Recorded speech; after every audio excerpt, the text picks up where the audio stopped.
Hi Timberjacks, back with another challenge for you. Congratulations again to Asher and to Quincy for the first one. This one's going to be a little more, how shall we say, favorable to Rocco and Christian perhaps. It's going to leave you a little more acting involved, so much than the physical tools. Not that you guys aren't great physically with your baseball as well. I wasn't trying to imply that you're, like the worst two on the team or anything. We're okay there. All right, so without further really bad jokes, here we go.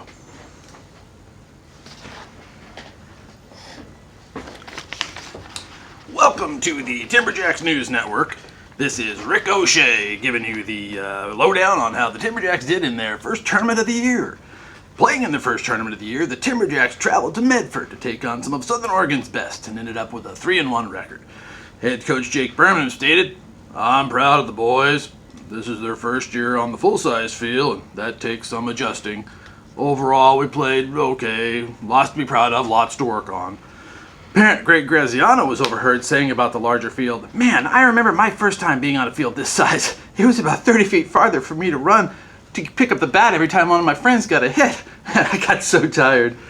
In Game 1, the Jacks took on Grants Pass. The Grants Pass team started a 6'4" lefty, but the Jacks weren't phased.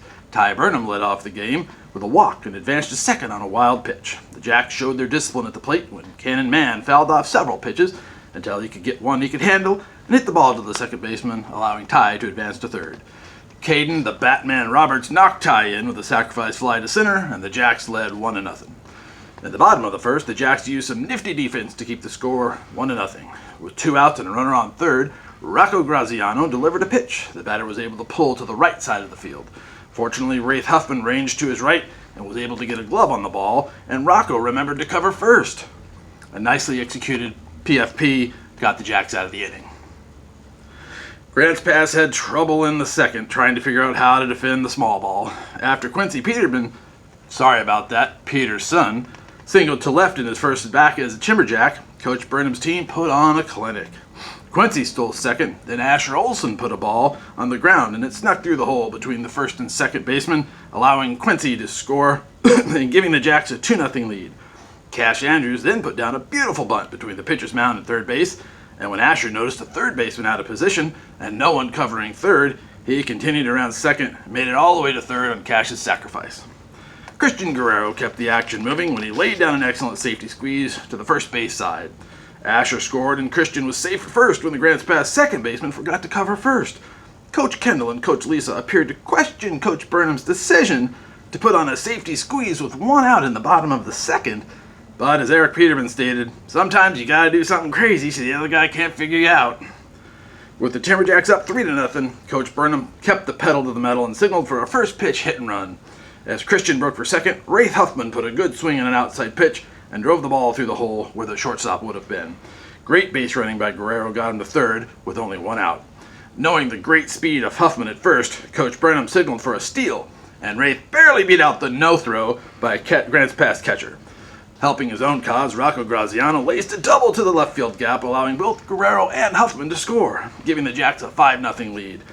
Coach Huffman was yelling for Rocco to run because he may have been able to get a triple, but because Rocco was too focused on admiring his great hit, he didn't hear Coach Huffman. A disgusted older brother, Dominic Graziano, just shook his head from his perch along the first base bleachers. Alex Peterman, the starting left fielder for the Jacks, came to the plate next and worked the count to 3-1 before drawing a walk.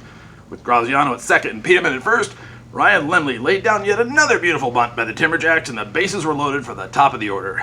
After a pitching change by Grants Pass, Ty Burnham knocked the cover off the ball, but because the 6'4" lefty was now playing first base, he was able to jump just high enough to snag the line drive. Showing his new level of maturity, Ty Burnham told the first baseman, "Good catch," then hustled back to the dugout and put on his catcher's gear. Cannon Mann came up to bat with 2 outs and the bases loaded and fought off several tough pitches before putting one into play that snuck past the second baseman and made its way to right field. Rocco scored, but Alex Peterman was thrown out at home to end the inning. After 1.5, the score stood 6-0 Timberjacks. Pitching and defense dominated the rest of the game as Graziano pitched the second inning and gave up 1 run before giving way to Cannon Mann.